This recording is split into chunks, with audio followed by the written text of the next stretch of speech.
उत्तराखंड में आपको प्रकृति से जुड़ी हर चीज का मजा उठाने का मौका मिलेगा।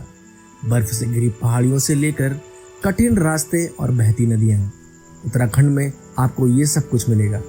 18,000 फीट ऊंचा है ओडेन कोल पर्वत। इस पर्वत की खोज जॉन बिकनेल ओडेन ने की थी, जिसके बाद उन्हीं के नाम पर इस पर्वत का नाम पड़ गया। उन्होंने सन 1939 में इस पर्वत की चढ़ाई भी की थी। गढ़वाल हिमालय पर स्थित इस पर्वत की ऊंचाई आपको डरा सकती है। इस पर्वत पर ट्रैकिंग करना भारत की सबसे मुश्किल ट्रैकिंग रूट में से एक है। तो दोस्तों अभी बात करते हैं थोड़ा ट्रैक की जो सामान्य जानकारी है वो क्या है। दोस्तों ये रूट 2 ग्लेशियरों को एक साथ जोड़ता है। ये ग्लेशियर हैं खतलिंग ग्लेशियर और जोगीनाई ग्लेशियर। ये गंगोत्री से शुरू होकर केदारनाथ पर खत्म होता है एवं यह दोनों ही स्थान हिंदुओं के प्रमुख धार्मिक स्थलों में से एक है। घुमावदार रास्तों, संकीर्ण चट्टानों के कारण यहाँ पर ट्रैकिंग करना बहुत मुश्किल काम है। ये ट्रैक सिर्फ प्रोफेशनल ट्रैकर्स के लिए ही है। ये काफी लंबा और सीधा ट्रैक है जिसे पार करने में लगभग 20 दिन का समय लगता है और 4 दिन की ट्रैकिंग करनी पड़ती है। इसके अलावा आप काफी ऊंचाई पर पहुंचने के लिए ट्रैकिंग कर रहे हैं, इसलिए आपको अपने शरीर को भी उसी के मुताबिक ढालना पड़ता है ताकि वहां पहुंचने पर आपको कोई दिक्कत ना हो।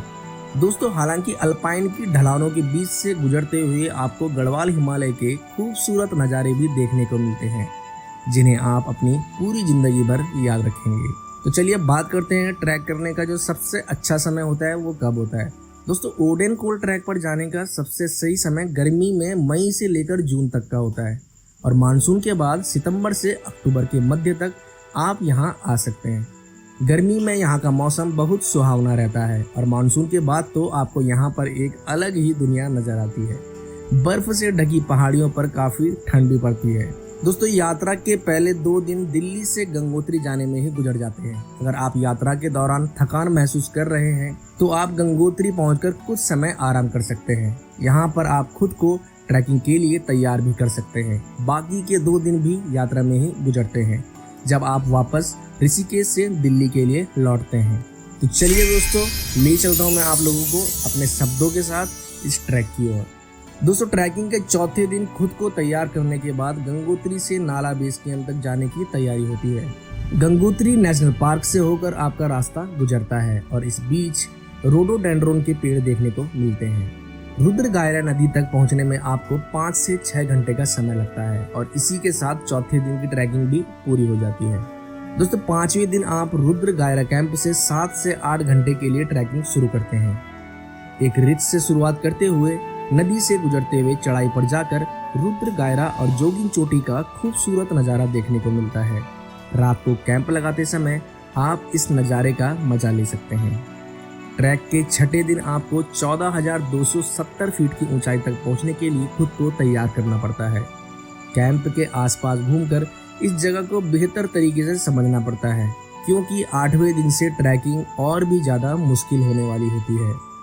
7वें दिन आप गंगोत्री बेस कैंप पहुंच जाएंगे, जहां से आपकी ट्रैकिंग और भी ज़्यादा मुश्किल होने वाली है। अपनी मंजिल पर पहुंचने पर आपको गंगोत्री के शिखरों का खूबसूरत नज़ारा देखने को मिलेगा। 8वें दिन आप अपनी मंजिल यानी ओडेन कोल बेस कैंप पहुंच जाते हैं, जहां से आपको और भी ज़्यादा कठिन मोरेन की चढ़ाई करनी पड़ती है। किसी चट्टानी पर्वत के समतल भूभाग पर अपना बेस कैंप लगाना पड़ता है। असली ट्रैकिंग तो 9वें दिन शुरू होती है, जब आप ओडेन कोल पास से खतलिंग ग्लेशियर पर पहुंचते हैं। आपको सुबह जल्दी उठकर ट्रैक की शुरुआत करनी पड़ती है और कठिन चढ़ाई को पार करने के लिए आपको टेक्निकल क्लाइंबिंग की जरूरत पड़ती है। कभी कभी आपको रोपवे की जरूरत भी पड़ सकती है। 18,000 फीट की ऊंचाई पर ओडेन कोल पहुंचने के बाद आप हिमालय के मनोरम सुंदरता को निहार सकते हैं। खतलिंग ग्लेशियर से आगे 6 किलोमीटर चढ़ाई करनी पड़ती है और यहीं पर आपको अपना कैंप भी लगाना होगा। ट्रैकिंग के 10वें दिन 0 पॉइंट से आपको ग्लेशियर पर 10 से 12 घंटे की ट्रैकिंग करनी पड़ती है। टेक्निकल ट्रैकिंग उपकरणों की मदद से आप इस ग्लेशियर को पार कर सकते हैं और 0 पॉइंट पर पहुंच सकते हैं। ट्रैकिंग का सबसे मुश्किल हिस्सा यहाँ पर खत्म होता है। 12वें और 13वें दिन आप 2 खूबसूरत झीलों मसर ताल और वासुकी ताल पर ट्रैकिंग करेंगे। 14वें दिन हिंदुओं के प्रसिद्ध धार्मिक स्थल केदारनाथ पहुंचेंगे। ये भगवान शिव के 12 ज्योतिर्लिंगों में से एक है। आप चाहें तो यहाँ पर अपने ट्रैक को खत्म कर सकते हैं या फिर ऋषिकेश के लिए आगे चढ़ाई कर सकते हैं। यहाँ से 15वें दिन आपको गौरीकुंड के लिए निकलना होगा, जो कि 14 किलोमीटर लंबा रास्ता है। 16वें दिन आप ऋषिकेश पहुँच जाएंगे, जो कि ओडेन कोल ट्रैक का आखिरी पड़ाव है। तो दोस्तों, ये है ओडेन कोल ट्रैक की पूरी जानकारी, जिस ट्रैक में आपको गंगोत्री से लेके केदारनाथ तक की ट्रैकिंग करनी पड़ती है और ये काफ़ी मज़ेदार ट्रैक है।